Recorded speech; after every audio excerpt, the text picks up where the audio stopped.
Officer Reynolds thought it was just another arrest, until he heard her name. "You just threw Judge Naomi Carter's daughter in jail." Silence fell. His face drained of color. The woman who destroys corrupt cops was about to walk in. And when she did, his career was over. But let's start from the beginning. Officer Mark Reynolds had always seen himself as a man of the law. 10 years on the force had hardened him, instilling a belief that authority should never be questioned, especially not by people he considered beneath him. He prided himself on keeping order, but in reality, his badge had become a weapon, and his resentment festered just beneath the surface. 17-year-old Maya Carter, however, had done nothing to warrant his attention. She wasn't a criminal, not even close. An honor student with ambitions of becoming a lawyer, she spent her nights studying, not causing trouble. That evening, she had only stopped by the bookstore to pick up a law textbook before heading home. She barely noticed the patrol car creeping up beside her until she heard the voice. "Where are you going in such a hurry?" The question was loaded, dripping with suspicion. She slowed her pace, confused. "Home." Reynolds studied her. Young, black, alone. That was enough. His gaze flicked to her backpack. "Looks like you were up to something. Hand it over." Maya's spine stiffened. "Excuse me?" "You heard me," he said flatly. She knew her rights. "Am I being detained?" Her voice remained steady, though her pulse quickened. Reynolds' expression darkened. A teenager questioning him? Challenging his authority? "Resisting, huh?" he sneered. "Turn around. Hands behind your back." "What?" The word barely escaped before his hands clamped down on her wrists, twisting them back with unnecessary force. A sharp pain shot up her arm. "Ow! Let me go! I didn't do anything!"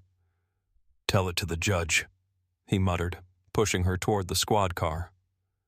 Maya struggled, but it was pointless. The cuffs bit into her wrists as he shoved her into the back seat. Around them, people had started to notice. Phones were raised. Voices called out. "She didn't do anything!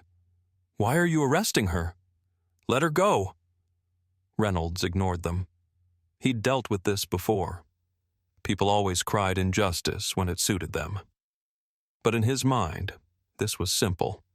Another troublemaker off the streets. As he slammed the door shut, he barely registered the anger in the crowd, the way the phones tracked his every move. But he should have, because this time he had picked the wrong girl. The cold walls of the holding cell closed in around Maya, the dim, flickering light casting long shadows that stretched across the concrete floor. The air was thick, heavy with the scent of sweat and stale despair. Her hands trembled, not from fear, but from disbelief. How had she gone from casually flipping through a law textbook in a bookstore to being locked in a jail cell like a criminal? She clenched her fists, her nails digging into her palms. This wasn't real. This couldn't be real. But the sharp bite of the cuffs on her wrists still lingered, a painful reminder that it was. She had seen it happen before. Innocent black men and women harassed, arrested, brutalized. Faces on the news, names that trended for weeks before fading into another statistic. And now, she was one of them. Footsteps echoed from the other side of the bars. Voices, laughter. Little brat thought she could talk back. Reynolds' voice rang out, casual, amused. Bet she won't be so cocky now. Maya's jaw tightened. Cocky? She had done nothing but assert her rights, nothing but exist in the wrong place at the wrong time. But to them, that had been enough. Another voice joined in, another officer typing at a computer. "Let me run her through the system real quick." A few beats of silence followed. Then, "Oh, shit." The air shifted. The smugness in the room evaporated in an instant. Reynolds frowned. "What?" His voice had lost its edge, now clipped and impatient. The other officer didn't answer right away. His fingers hovered above the keyboard, his face paling as he read the screen.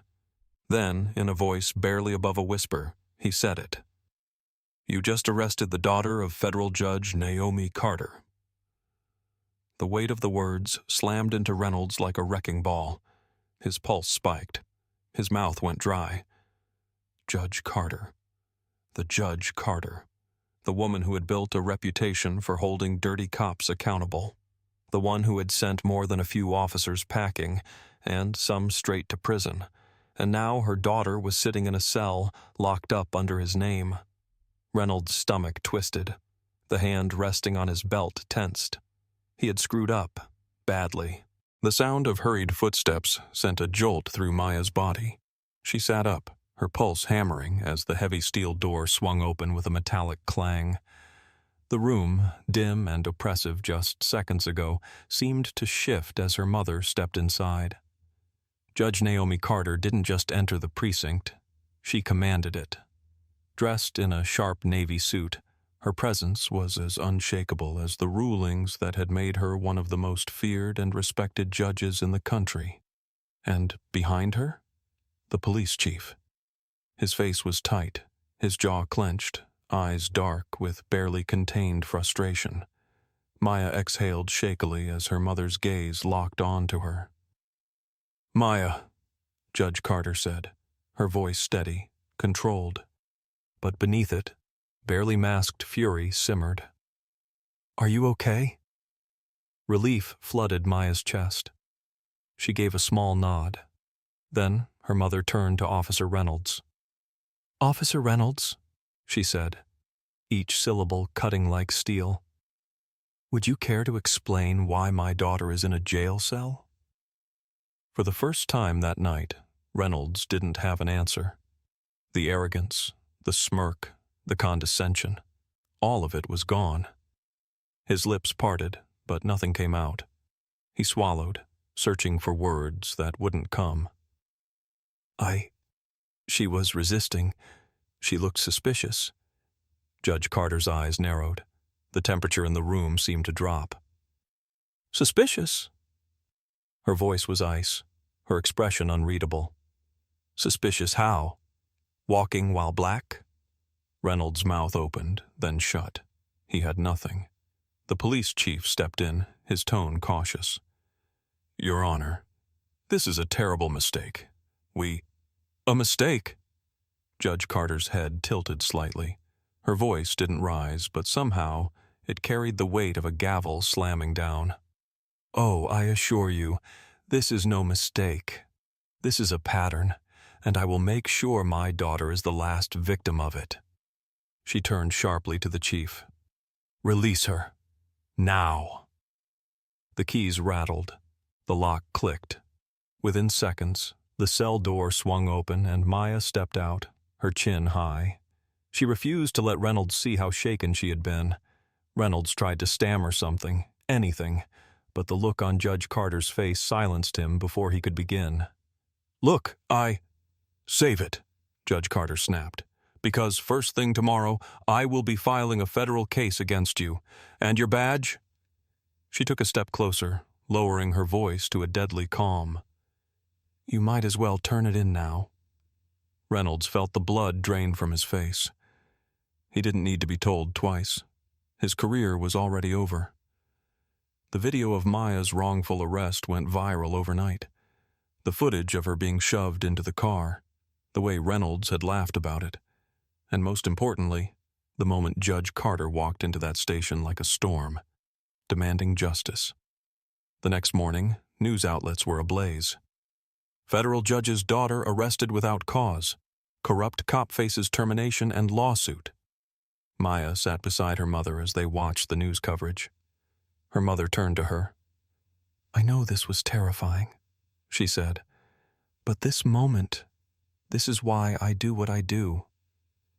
Maya met her mother's gaze, determination burning in her chest. "And one day," Maya said, "I'll do the same." As Reynolds packed up his desk for the last time, He saw the headlines plastered everywhere. His name was ruined, his badge gone, and the girl he had tried to silence, she would make sure his kind never abused their power again. Justice had been served.